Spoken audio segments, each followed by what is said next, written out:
Quiero hablarles de la Unión Venezolana de Ornitólogos. Es una agrupación, que es una ONG que agrupa profesionales, estudiantes y aficionados a las aves, cuyo objetivo es la promoción, difusión, conservación y el estudio de las aves de Venezuela.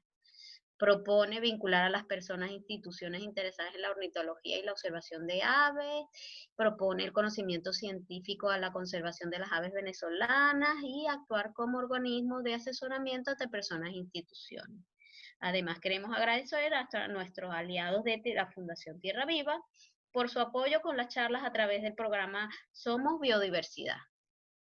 Entonces, hoy vamos a hablar, hoy la charla la va a dar Miguel Mata, que es biólogo de la UCB, coordinador del Comité de Marcaje y Seguimiento de las Aves de Venezuela de Hugo, y encargado del manejo de la colección de nidos de aves de Venezuela de la colección ornitológica FED. Él nos va a hablar hoy de los nidos de 100 de las más conocidas aves venezolanas. Bienvenido, Miguel.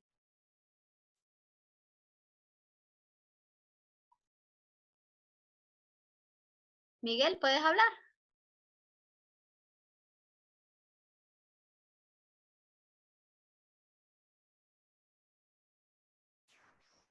Ahora sí, está bloqueado el micrófono.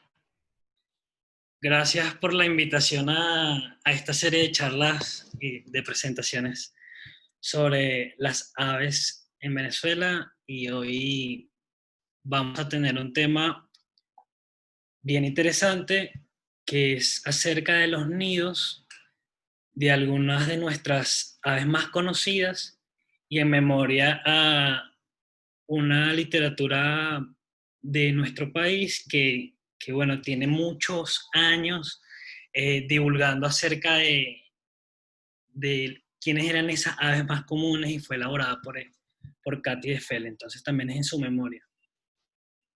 Em, para empezar, este es el título que vamos a estar destacando el día de hoy. 100 de las más conocidas aves de Venezuela fue escrito por Katy Fels, con una primera edición en 1954 y ha tenido ya 4 ediciones hasta su última publicación, que fue en el 99.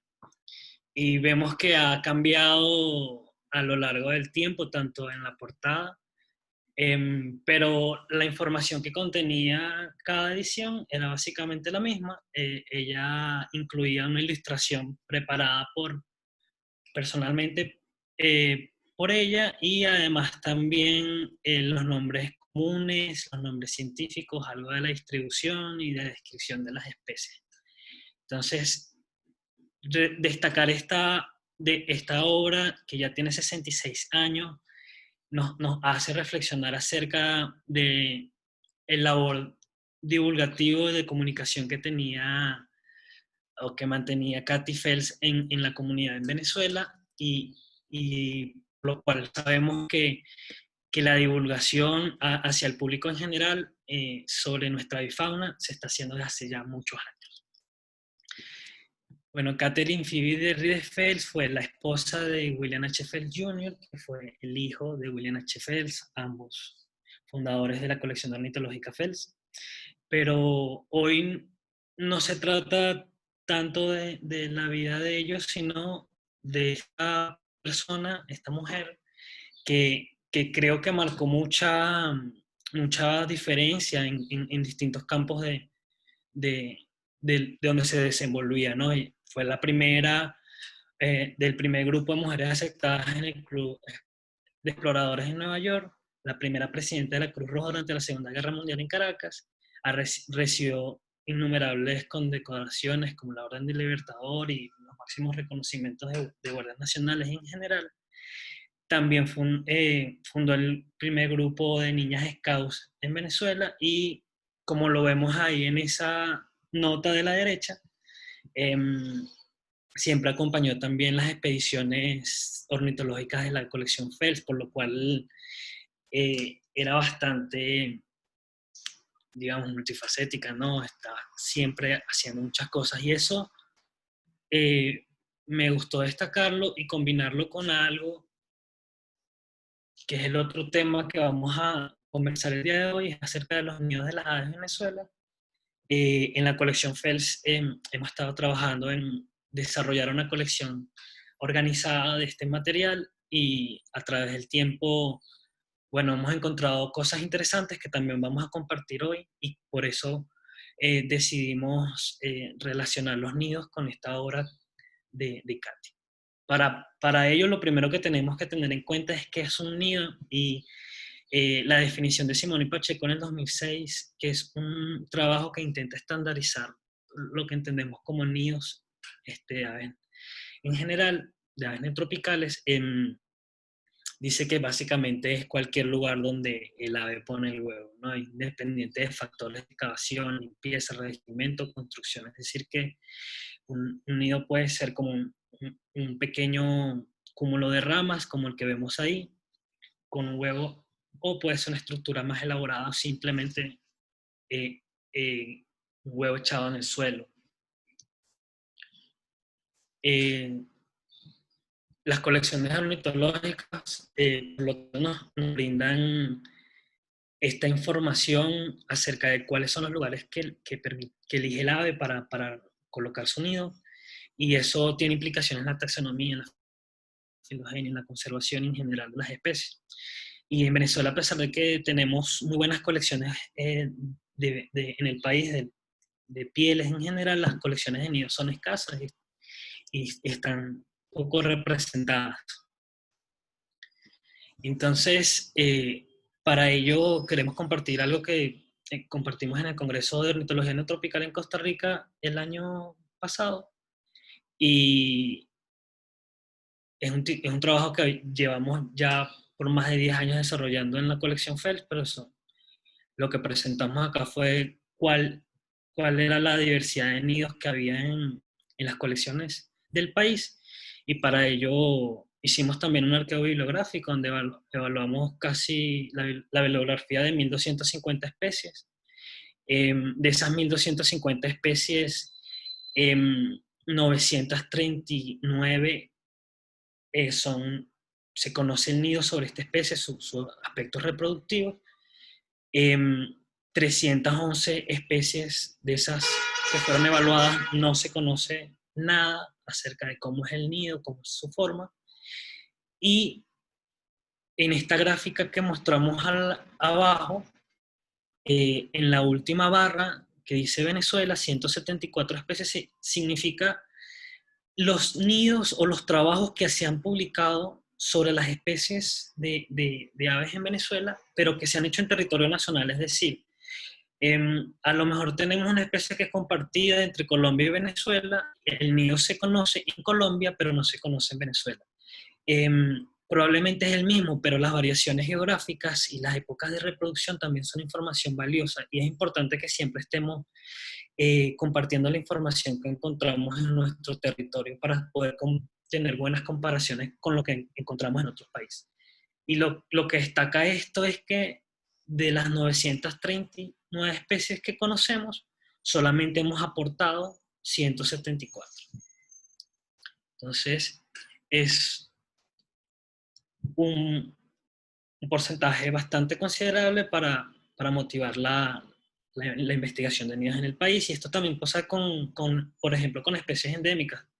En total consideramos 46 especies endémicas, de las cuales 34 se desconoce el nido y 12 están descritos. Entonces, estos resultados, cuando los comparamos con qué existe en las colecciones del país, que mantienen colecciones de nidos, por ejemplo, la colección ornitológica FED, el Museo Biológico de Rancho Grande y el Museo de las Salles, vemos que en la gráfica de barras a la derecha superior, que la colección FEL es la que tiene el mayor número de familias y el mayor número de especies en nidos, y la colección, digamos, de Rancho Grande es la que menos especies tiene.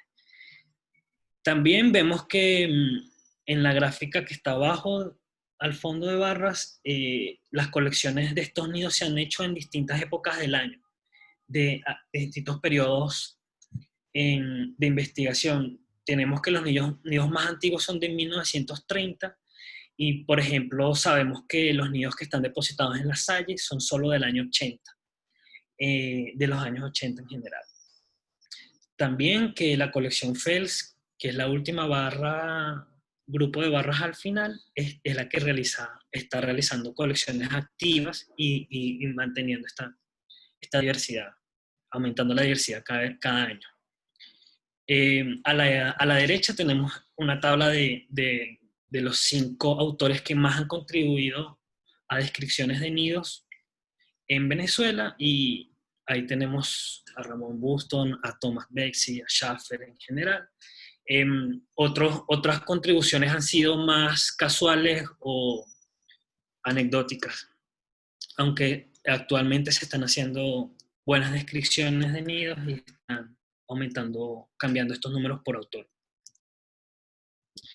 Si exploramos solamente un ejemplo, que es lo que tenemos en la colección Fell, en la colección Fell destacan que tenemos muchos nidos de tiránidos y de troquínides, mientras que en Las Salles y en Rancho Grande fueron en Embericia y Trauquide.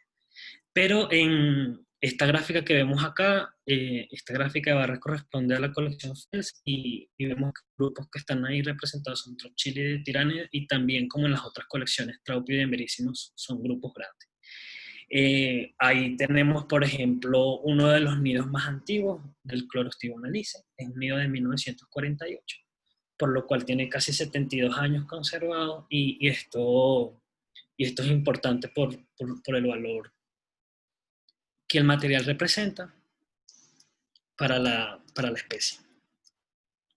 Finalmente, como esta presentación estaba dirigida a un público general, el objetivo fue comparar las pinturas de la señora Cathy Fels en su honor y contrastando con la forma de los nidos que mantenemos en la colección, gracias a que la labor que ella realizó durante su trayectoria nos parece que es inigualable, y bueno, también está por ahí sugerida como una de las opciones para el Día del Observador de Aves, por lo cual también invitamos a que hagan su votación.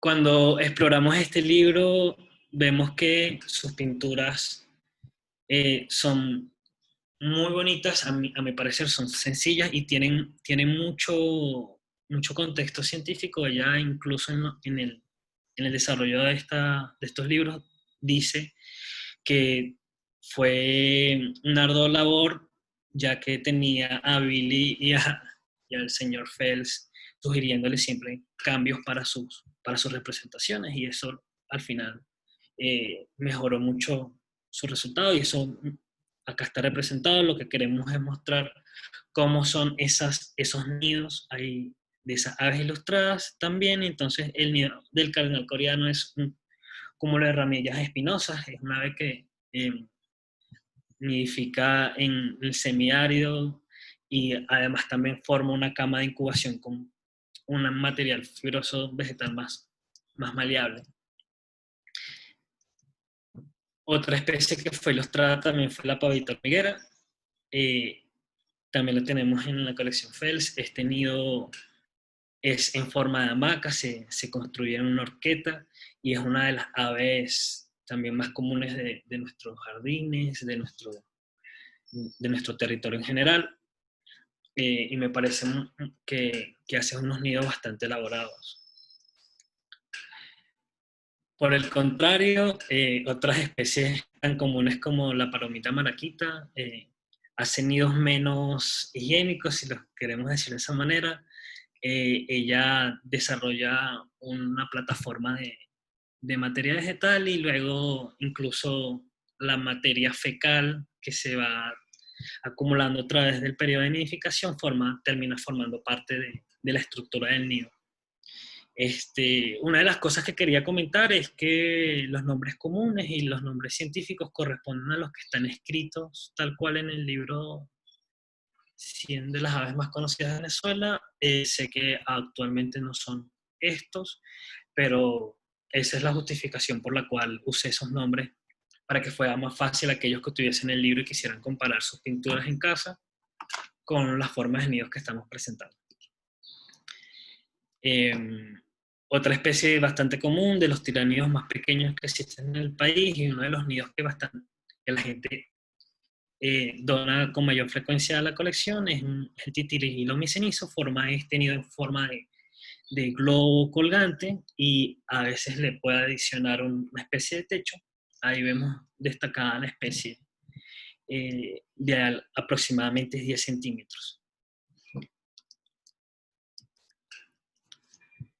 Otro nido, este nido lo colectamos en Barquisimeto, y es el nido del granero cabecita de fósforo, Coryphospingus pileatus. Hacen un nido en forma de copa. Sin embargo, esta copa está hecha con raíces, y a veces adiciona materiales como plástico. Si quisieran, espero que se pueda ver bien, hay plástico adicionado en el nido, pero la estructura es transparente. No es una copa compacta como otros que vamos a ver más adelante. Y es interesante que elige la copa de las acacias y de los árboles en las zonas áridas para nidificar. Otra especie bastante común, el cucarachero común, Trogloditeon. Muy pocos conocen su nido, ya que le gusta hacer sonido casi que en cualquier hueco, ¿no? En lámparas, en huecos que pueden encontrar en las paredes, en tubos.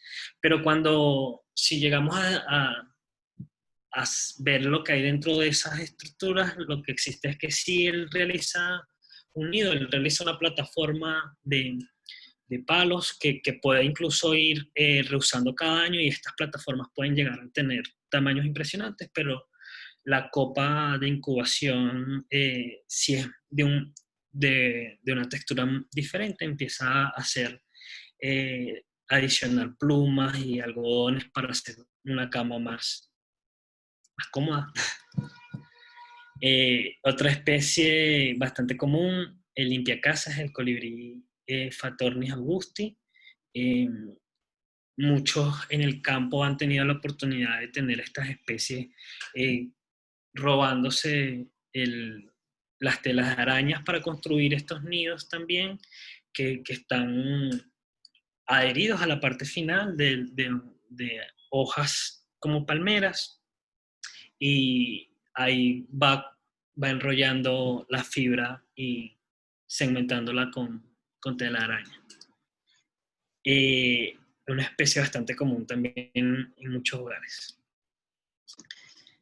El saltarín cola de hilo. Hay otros que no son tan comunes porque hay que ir a verlos en el bosque, quizás, como estos saltarines, para darse cuenta de los despliegues que realizan cuando se van a reproducir, pero luego construyen también estos nidos bastante bonitos. Son una plataforma en forma de copa, pero la profundidad no es tanta. Es también una hamaca, pero su amarre es más, a veces puede ser menos elaborado que, por ejemplo, el que compartimos al inicio sobre la pavita hormiguera.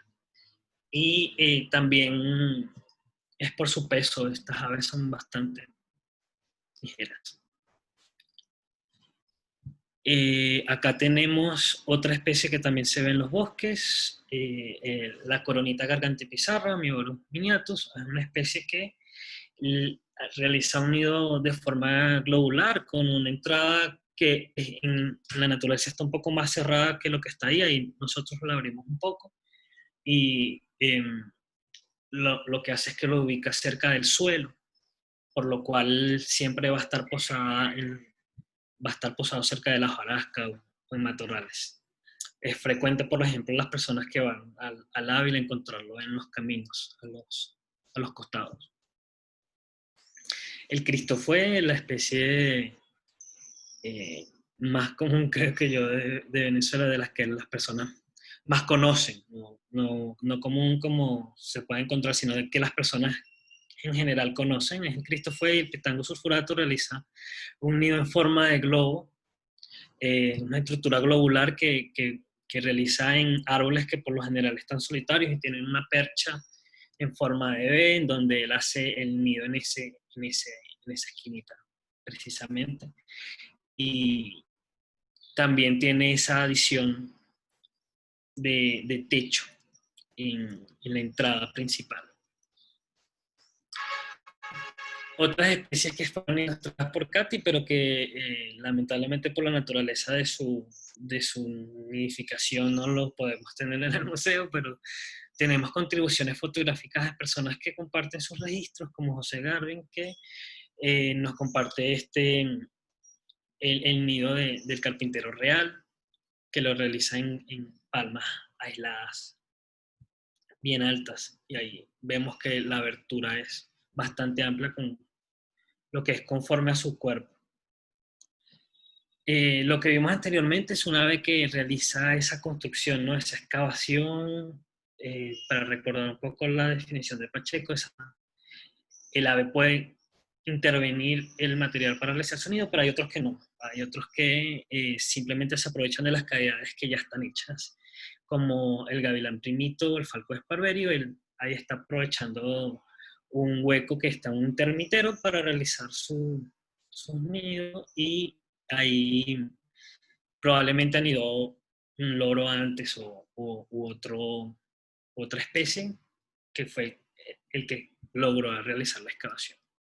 A veces también, si el material es muy blando, ellos pueden hacer unas leves modificaciones, pero no son los que inician la excavación.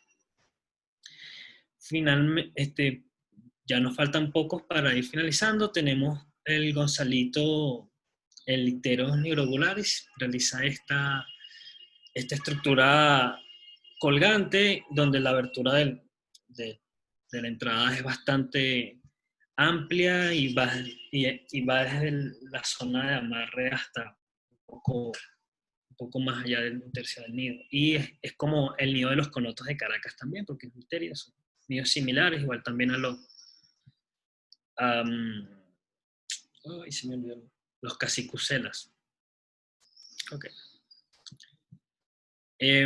Tenemos al nido del querrequerre, otra especie también bastante común en el Ávila. Aquellos que van los fines de semana a las nieves lo escuchan, y este es el nido, ¿no? También es una estructura que está hecha de palos más rígidos en la base, pero luego la cama de incubación lleva un material más maleable y es transparente.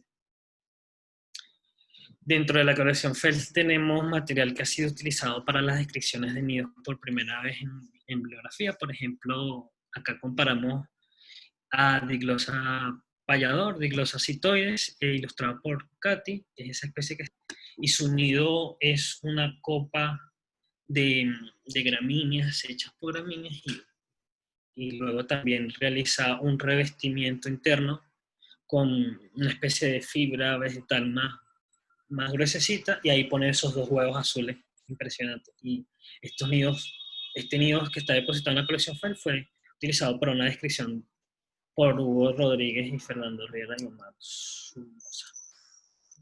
Otros nidos que no tenemos, pero que también fueron ilustrados en 100 de las aves más conocidas, son los nidos de las eufonias, por lo general, porque estos nidos están ubicados en las raíces de bromelias, y cuando vas a acceder al nido e intentas conectarlo para conservarlo, realmente es un desastre. Entonces, pero valen estos registros fotográficos para conocer acerca de la biología de la especie.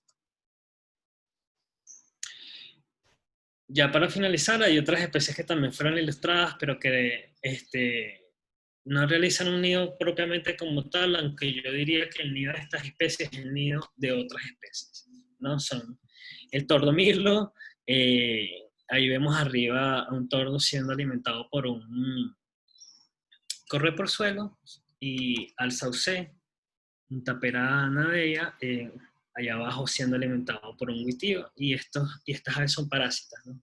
Buscan el nido de otras especies y ahí colocan un huevo. Luego este pichón es el que tiene el mayor éxito en la nidada, es capaz de eliminar a los otros pichones de la especie que parasita, y solo quedar él, y bueno, de esa manera es exitoso. Finalmente, para que lleven un mensaje a casa, los nidos de las aves venezolanas y la importancia de su estudio ha sido destacado muchas veces. Lo observamos explorando la bibliografía y en las fechas de los nidos más antiguos, y sin embargo, bueno, no se había realizado un listado bibliográfico, y esta información que estaba disponible en las colecciones tampoco se había mostrado públicamente, por lo cual eh, invitamos a todos que tengan información acerca de los nidos, a compartirla con nosotros y alimentar la base de datos, y con eso en el futuro tener una colección mucho más elaborada. Por ejemplo, en esa foto, esa es la colección de nidos en Peabody Museum, y ahí hay nidos de todo el mundo, y cada nido está resguardado con un material de protección especial y a su forma. Sería ideal que en el futuro tuviésemos cosas así. Y bueno, creo que ha sido un largo camino y buenos resultados, y espero que la información haya sido interesante para todos. Muchas gracias. Muchas gracias, Miguel. Bueno, ahorita abrimos el periodo de preguntas. Cualquier pregunta la pueden escribir en el chat y yo la leo para que Miguel responda. También quiero darles la información sobre las redes de Hugo y Aves de Venezuela. Aquí está nuestra página web. Nos pueden seguir a través de Facebook, Twitter o Instagram para colaborar con nosotros a través de membresías, donaciones o trabajo voluntario. Entonces, tengo una pregunta de Janet Nubel. De esas 311 especies de las que no se conoce su nido, ¿quieres decir que no se conocen en el mundo o no se conocen en Venezuela? No se conocen en el mundo.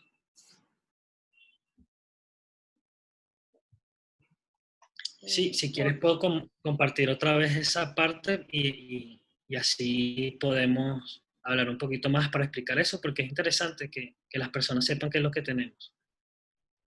Ahí tenemos un total de las especies que fueron evaluadas. Bueno, un poquito. Okay, el total de las especies que fueron evaluadas,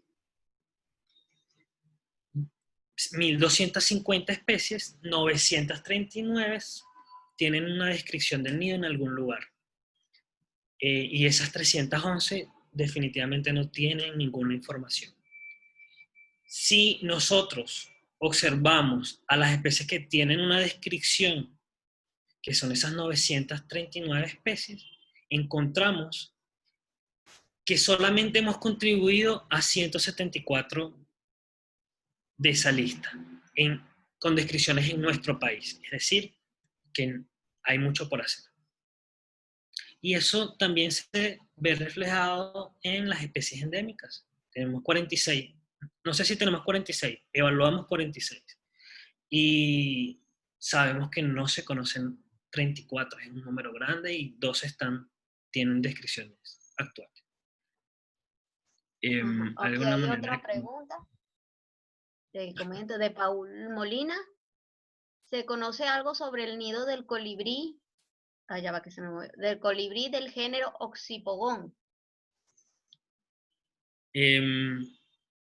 Yo tengo la lista de las especies si quieres, puedes escribirme luego para saber, porque sí sé que tenemos nido descrito de Oxipogón lindeli, pero quizás sería mejor que explore el documento y pueda darte una mejor respuesta, pero si hay información, sabemos que les gustan los tricomas de Speletia para realizar sus nidos en forma de copa cerca de los frailejones. Otra pregunta de Janet. ¿Hay alguna manera de conocer esa lista de las 311 especies? Sí, sí, yo puedo compartirla, no tengo ningún problema, pero estamos realizando un documento que va a ser publicado, ¿no?, con toda la bibliografía por especie. Pero si quieren la data cruda también está disponible, simplemente que nosotros organizamos esa lista y comparamos después de revisar títulos en revistas, bibliografía en la colección Fels, lo que se conocía en la mayoría de las revistas ornitológicas neotropicales y es información que ya existe, ¿no? Simplemente lo que estamos haciendo es crear una lista bibliográfica y esperamos compartirla pronto. Simplemente que estamos retomando otra vez con los nidos, apenas esto lo volvimos a empezar el año pasado, cuando decidimos llevar ese trabajo a Costa Rica. Ajá. Otra pregunta de Alejandro Luis. ¿La base de datos está compuesta por nidos y por fotos de nidos? Sí, definitivamente las colecciones de nidos tienen la limitación de que no pueden crecer eh, libremente, ya que los nidos tienen formas increíblemente variables y no podemos también almacenar muchos nidos, logísticamente es inviable, entonces por eso decidimos empezar a colectar una base de fotos que complementan carpetas que tenemos por especie, ¿no? Tenemos una carpeta en donde está la bibliografía, donde están las fotos, donde está todo eso organizado taxonómicamente. Alain Monsiváis pregunta, ¿qué tipo de investigaciones se están realizando en Venezuela con la colección de nidos? Hola Ale, creo que ella es una amiga de México. Ok, primero lo que quisimos saber era qué había en las colecciones de nidos, porque nos dimos cuenta que en la colección FEL por lo menos teníamos nidos que no habían sido descritos. Incluso ya hemos estado trabajando en varias publicaciones de nidos que no se conocían y que teníamos un ejemplar en la colección, como por ejemplo Miobus vilosum, puedo recordar ahora, un tiránido bastante raro, Trypophagama macurensis, por ahí también vienen nidos de fringílidos y ahora lo que estamos realizando es las descripciones y la sistematización de la información, pero mm, en general, personas que se dediquen al estudio de la biología reproductiva en Venezuela, creo que no conozco, son pocos, creo. Los que han hecho sus trabajos han sido eh, temporales, pero esperamos que esta colección sirva como cualquier colección de referencia en la colección FELS. No solamente que almacenen libros y pieles, sino también accedan a los nidos, que es otro mundo, entender la arquitectura y la filogenia de las aves a través de ellos. Pero Isabel estamos abiertos a Novo, colaborar, sí. perdón, Isabel Novo pregunta, ¿cuál es la diferencia principal entre el nido del pájaro carpintero y el de la guacamaya? Mm. Bueno, el pájaro carpintero realizan estas construcciones, ¿no? Perfora el tronco y realiza su cavidad, y esa cavidad por lo general corresponde a la forma de su cuerpo, y la extensión de la cavidad también eh, está relacionado con las especies, pero en las guacamayas aprovechan em, palmares que mueren, como los morichales o como los chaguaramos. Cuando ya están muertos, estos tienen unas cavidades huecas y ahí es más como un aprovechador, ¿no? De cavidades secundarias. No realiza un, un nido como tal. Sé que hay otras especies que quizás pueden excavar y en terraplenes que tienen un material más suave, quizás. Stephanie Olivares tiene otra pregunta, ¿qué desventaja tiene remover un nido que no está habitado? ¿Se debería respetar el nido así no esté habitado? Bueno, depende principalmente por qué vamos a remover un nido. ¿Está habitado o no? Es una pregunta que nos debemos hacer. Si hay un objetivo de estudiarlo porque no se conoce y no está habitado, es válido poder tener esa evidencia. Hay otras especies que rehusan los nidos constantemente, por lo cual entonces no es recomendable em, removerlo, porque quizás va a buscar otro lugar donde hacerlo, y si estás monitoreando esa especie vas a perder la información. Como sea, el cuidado que tenemos que tener con los nidos de las aves tiene que ser muy delicado, porque las aves si se sienten perturbadas, pueden abandonar las nidadas, pueden abandonar los huevos o los pichones. Bueno, los pichones un poco menos, pero sí han habido casos y no es el objetivo mermar las reproducciones de las aves, sino entender y conocer sus formas. Boris pregunta, ¿cómo logran preservar tanto tiempo los nidos sin que sean afectados por hongos o insectos? Las tenemos todos en cajas que, bueno, ahorita están muy de moda por el delivery, ¿no? O sea, estas cajas de plástico. Entonces lo que hicimos fue primero limpiar toda la vegetación que no formaba parte de la estructura principal y encajarla en estas estructuras de plástico. Siempre tenemos en la colección bórax o material que nos ayuda a eliminar la humedad. Y en los nidos, cuando ellos llegan, primero pasan un proceso de enfriamiento, los metemos en congeladores, y luego a congeladores a menos tantos grados, no sé, quizás a menos 70 grados centígrados, para eliminar algunos insectos o cualquier problema que puedan surgir luego, y luego es que se llevan a la colección.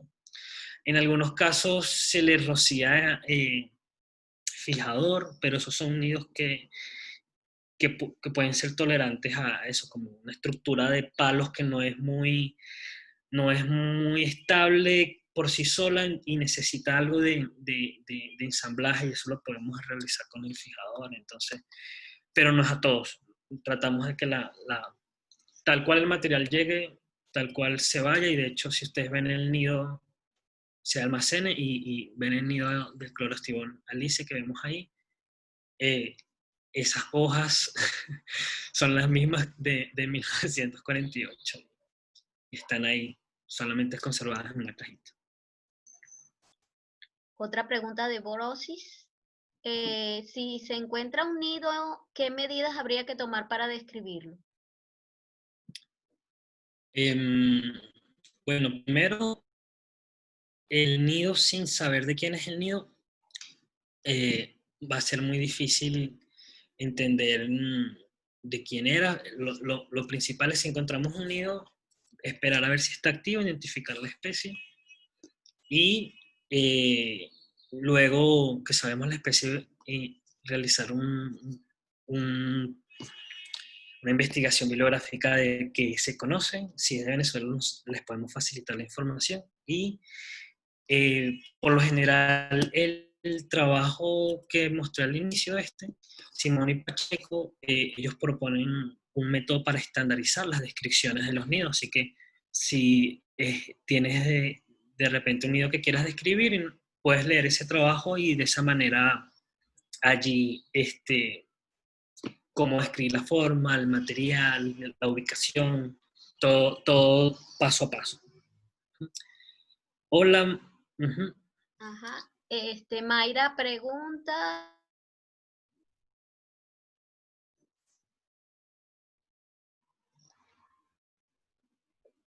¿Aló?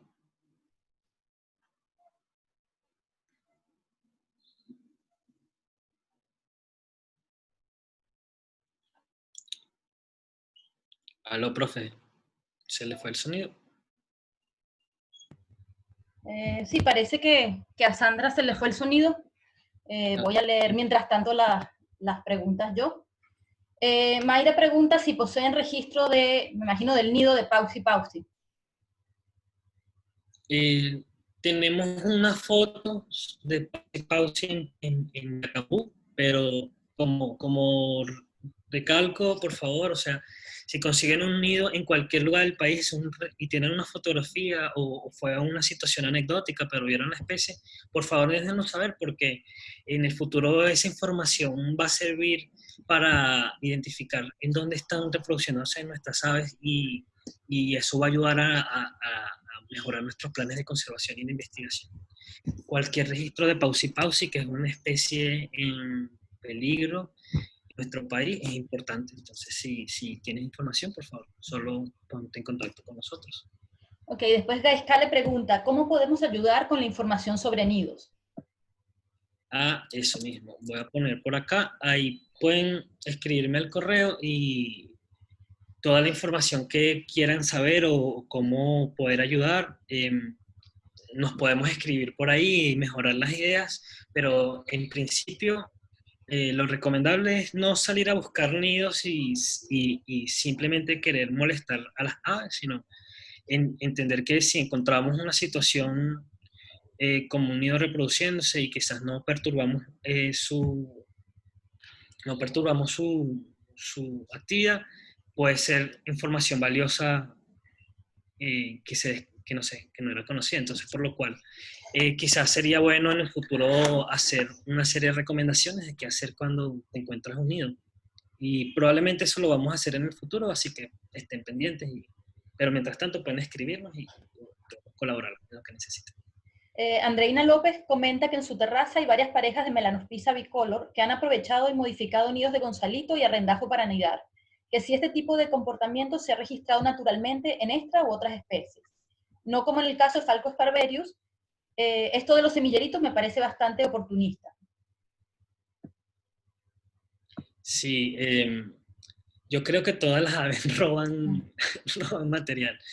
Lo he visto en muchas ocasiones en tiránidos, quizás hasta en las garzas también se roban los palos gigantes. Pero sería interesante ver si es que ellos están aprovechando ese material de manera oportunista y ya lo están haciendo por ¿cuántos años lo están haciendo? Por varios años. Entonces, a lo mejor una parejita que permanece y sabe que ahí tiene esa fuente de material disponible constantemente. Después preguntan, Miguel, ¿dónde se puede encontrar el libro de Katy Phelps? Oh, wow. El libro de Katy Phelps, no sé, en Mercado Libre he visto varias personas que lo están vendiendo.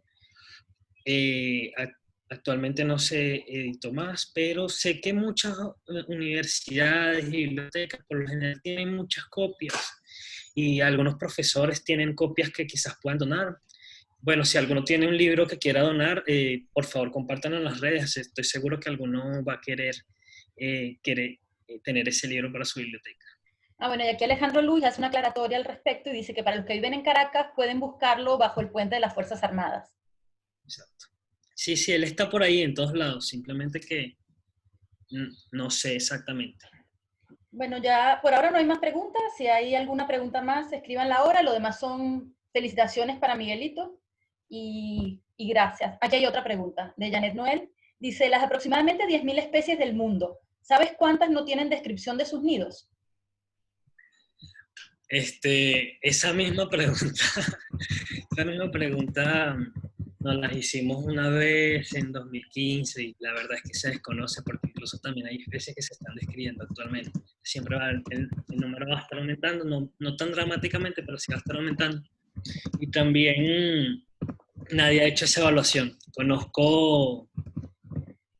Conozco del trabajo de Krzysztof Sikorski en la Universidad de Yale, que él está intentando agrupar toda esta información a nivel mundial o tener una buena representación de varios grupos a nivel mundial, pero hablar de todas, no creo que exista una respuesta para eso, pero hablar de grupos quizás hay una respuesta más detallada. Luego Paul Molina pregunta si se sabe algo del nido del colibrí Lesbia nuna. Lesbia nuna. Sí. Paula Molina, ¿de dónde nos escribes? De Colombia, probablemente. Es Paul Molina Abril. Paula, ok. Probablemente en Venezuela, Ecuador. Sí. Puedo buscar sobre lesbia nula. Nosotros tenemos lesbia nula en Venezuela como un caso bastante complicado y cuando nos preocupamos por buscar la información sobre esta especie, no había mucho. Probablemente si tienes un nido de lesbia nula sería muy interesante que lo compartas. Bueno, a ver si hay alguna última pregunta. Que quieran compartir. Para Miguel, bueno, parece que no. Muchas gracias, Miguel, por tu presentación. Gracias a todos por acompañarnos y queremos recordarles que esta semana tenemos doble charla. El sábado hay otra charla sobre colibríes que la vamos a estar anunciando a partir de hoy en nuestras redes para que estén pendientes con el registro. Aquí hay otro último comentario de Carlos Grobas que dice, ¿hay manera de que publiquen y muestren alguna forma de guía de aves con ilustraciones para ampliar el círculo de observaciones? Pues en Lara, pero no terminó. Sí. No termina de escribir, hasta ahí llegó la pregunta. No sé si quieres comentar algo al respecto, Miguel. Bueno, guías de aves hay muchas en Venezuela, ¿no? Está guías de aves de Venezuela, en terminales ediciones. Actualmente hay una, la más reciente de Aviascaño, pero está la más antigua de aves de Venezuela de Fels Saucer, y hay otras guías que son más amigables, quizás de ilustraciones más particulares, como en Zulia, Sabina Caula, creo que tiene guías de aves de allá. Sí, bueno, él la pregunta creo que era sobre publicar eso a través de internet, lo cual es muy complicado debido al copyright, a los derechos de autor, entonces por eso no se pueden publicar las ilustraciones libremente en internet. ¿Qué más dicen aquí? ¿Existe alguna página web donde se pueda apreciar, además del ave, su costumbre y nido y se pueda escuchar su canto? Sí, actualmente tenemos Bird of the World, que es esta página Aves del Mundo, pero tienen que escribirla en inglés. Ahí van a encontrar información de todas las aves del mundo. Es una página que se alimenta por los registros de observaciones de aves, se alimenta de bancos de fotografías, se alimenta de bancos de sonidos, y dentro de esas fotografías también están los nidos. Y por lo general tiene muy buenas descripciones de lo que se conoce de la especie actualmente. Bird of the World. Sí, lo escribo aquí en el chat. Sí, ¿verdad?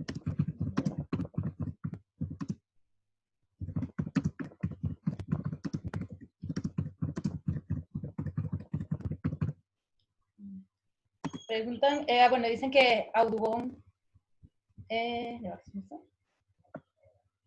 Audubon tiene una página con descripción y canto. Sí, también Audubon tiene una página con descripciones y canto, y también creo que David Ascanio en avesdevenezuela.net también tiene algo similar. Y después pregunto si la página de Cornell tiene sobre aves de Venezuela. Sí, tiene sobre aves de todo el mundo. Y Merlin App, pronto va a salir un Merlin App para Venezuela. Recientemente acaban de anunciar el de Perú, probablemente Ecuador pronto. Y esperemos que el equipo de eBird de aquí de Venezuela, estoy seguro, están trabajando en eso para un futuro. Y quería saludar a Daniel Muñoz, que está por ahí también, que fue la primera persona que conocí que trabajaba con nidos, y por lo cual descubrí esta pasión. Fue una vez cuando él estaba trabajando con Thomas Martin en Yacambú, y yo era guardaparque allá. Le pedimos acompañarlos a una salida de campo, y me acuerdo que nos mostró el nido de un Miadectes raloide. Así que bueno que pudiste estar por acá. Saludos hasta donde estés, creo que está en Perú. Marieta nos recuerda que, bueno, que la aplicación Descubre las Aves de Venezuela, que es la de Audubon que se refería Jorge, tiene 139 especies, donde se puede saber la biología. Ok. Bueno, ahí creo está que... la página. Exacto, Marieta la puso en el chat. Bueno, creo que ya no hay más preguntas. Me dicen que están preguntando por el nido de la chenchena. Sí, está descrito. Hay creo que incluso una tesis que habla muy bien de la biología de esta especie. Pero así conozcamos la descripción del nido en un lugar, sabemos que el uso de materiales puede variar geográficamente. Una parulata, por ejemplo, una parulata llanera que construye su nido en el Zulia, probablemente no usa los mismos materiales de una parulata que construye su nido en la Amazonía, por tener un ejemplo. Entonces, toda la información cuenta. Bueno, ahora sí creo que no hay más preguntas. Muchísimas gracias a todos. Gracias, Miguel.